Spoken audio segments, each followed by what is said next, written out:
You can borrow their stuff. So you can get materials for sets, or you can get costumes for free.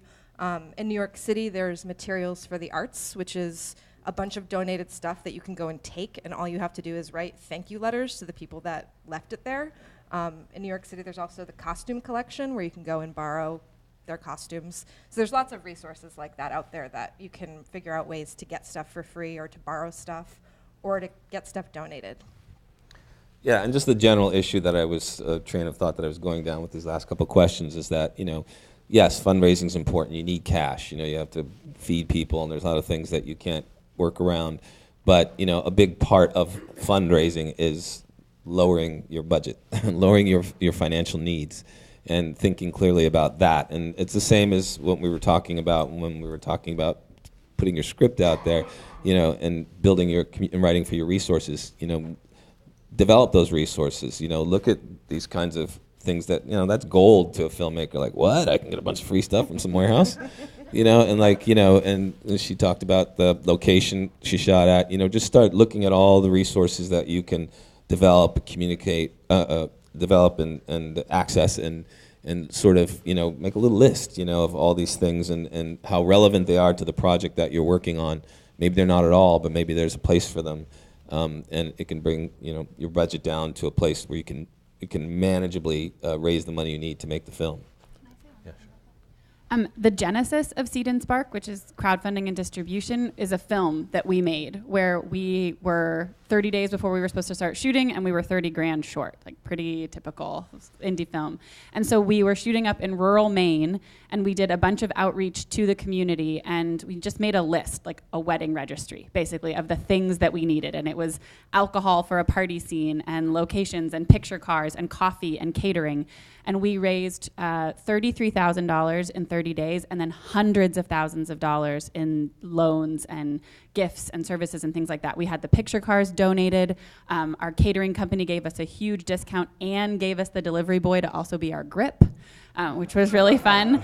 And that was really exciting. But what we realized we had done is we built this community around this film. So when we went to show it around Maine, hundreds of people would show up. And so we had, by involving people in the making of the movie and in fundraising, we had created an audience around the film. So it can be really, really powerful if you decide to reach out to people and not just ask for cash, but can you tell us about it? We're looking for this kind of location. And then people get to be really excited about their community and show you things and get to participate in this. And it doesn't happen in LA in the same way, obviously, but as soon as you get anywhere outside of New York or LA, people are still excited about the magic of making movies. So just thinking about that, the things that you can get and the people that will then be involved because of that will feel really connected and a sense of ownership over the film and will tell their friends about it.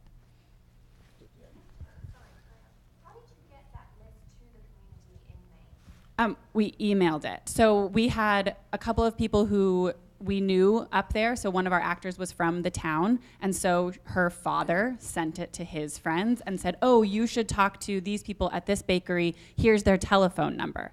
And then we also, it was really like a lo-fi way of doing it. We had a website, like a WordPress website that had a PayPal link at the bottom of it. And then we sent that around to all of our friends. And another friend of ours worked in a sporting goods place in, I think, Arizona, and drop shipped us a case of sunscreen and bug spray. And then we also said, if you bring up a case of beer, you can be an extra in the film. And so people came up from the city just to, hang out with us in this beautiful place in Maine, and we're an extra, and we had alcohol for the scene. So it was just sort of like piecing it together in this way. And so then people all over the country and in this very small town felt a connection to this movie. Yeah, alcohol for the scene, I'm sure.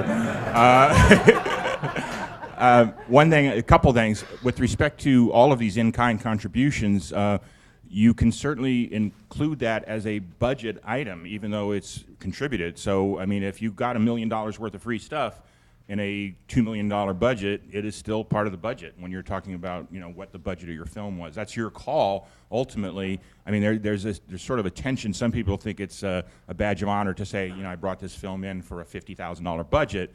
But yeah, Cole's shaking his head because distributors really, they want to hear, that it's a bit more substantial. So don't shortchange yourself. So if you wind up getting a lot of stuff that is a budgeted item, but you got it for free, it's still part of your, quote, budget.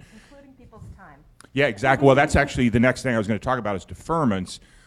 You all probably already know this, if not by the name of deferment, by as a practical matter, what I find, and I think all of us probably would find, is that in most cases, first-time film